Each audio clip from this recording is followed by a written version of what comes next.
Have you ever, in the quiet of the night, asked yourself, if everything changes, what's the point of trying? Or have you considered the opposite? Precisely because everything changes, do I finally have the power to change my life? Welcome back to the channel, my friends. I'm your old companion behind the mic. Today we'll take a closer look at a concept so often misunderstood it becomes a source of fear: impermanence. 2 key insights will guide our journey. First, impermanence is not a dark, pessimistic idea. It is a blade of wisdom that can cut through attachment and confusion, opening a path forward.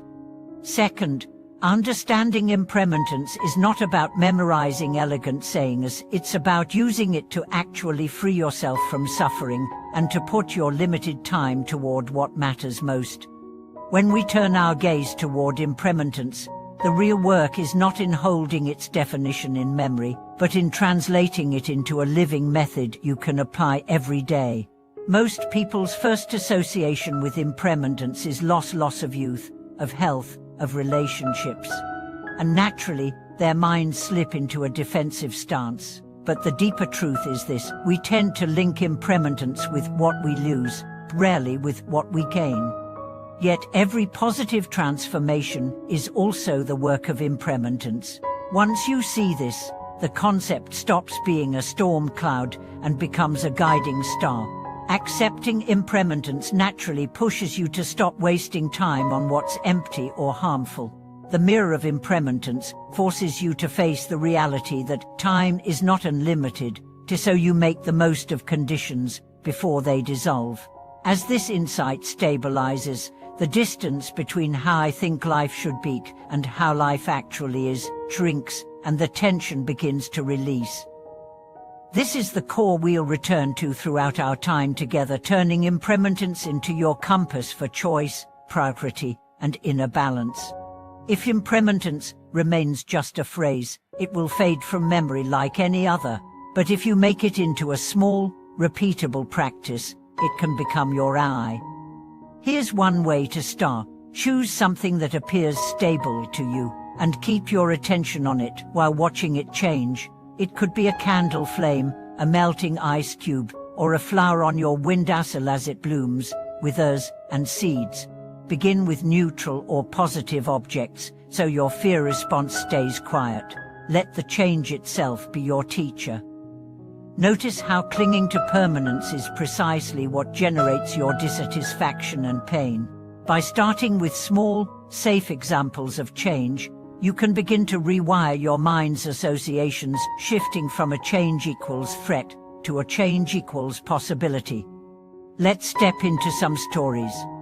A young doctor finishes a night shift before dawn. From the hospital rooftop, he watches the city slowly wake. Neon signs still flicker in the distance, but the first light is breaking. 3 years earlier, he had been a medical student asking himself, if I can't save everyone, is this struggle worth it? Back then, he didn't understand impermanence. He thought medicine was about absolute victories, either curing or failing.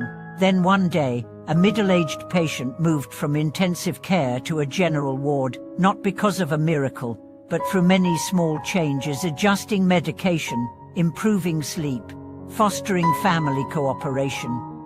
That day he realized saving often means working with time, respecting tiny shifts, and letting them accumulate into a new direction.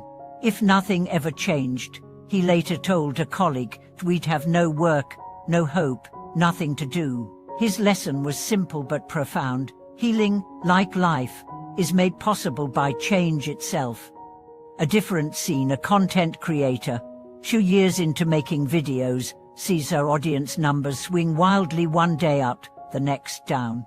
She nearly drowns in anxiety, wondering if she's good enough. Then she decides to treat impermanence as a collaborator, not an enemy. She makes a ritual, or before each upload, she lights a candle, watching the flame brighten, dim, and steady.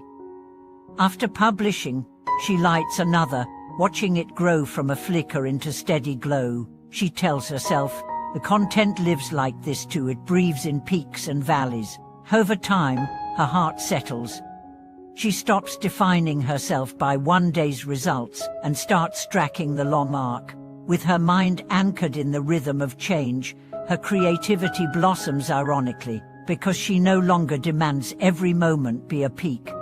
And then there's the father whose teenage son spent 2 years adrift in grades and habits. His greatest pain wasn't the situation itself, but his shoulds. My son should behave, should succeed, should agree with me. Learning about impermanence, she began keeping a small journal, recording the tiniest positive changes: a smile at breakfast, an early return home, washing one dish without prompting. After 2 months, he could see patterns of improvement he'd never noticed in the storm of worry. It wasn't denial, it was learning to meet reality's flow, not just his expectations. Impermanence teaches that no state, pleasant or unpleasant, is fixed. This is both sobering and empowering. It means that pain will change and joy will change. It means that habits, relationships, and even deeply entrenched patterns can shift. And because they can shift, there's always something you can do. The opportunity lies in aligning your actions with this truth, instead of resisting it.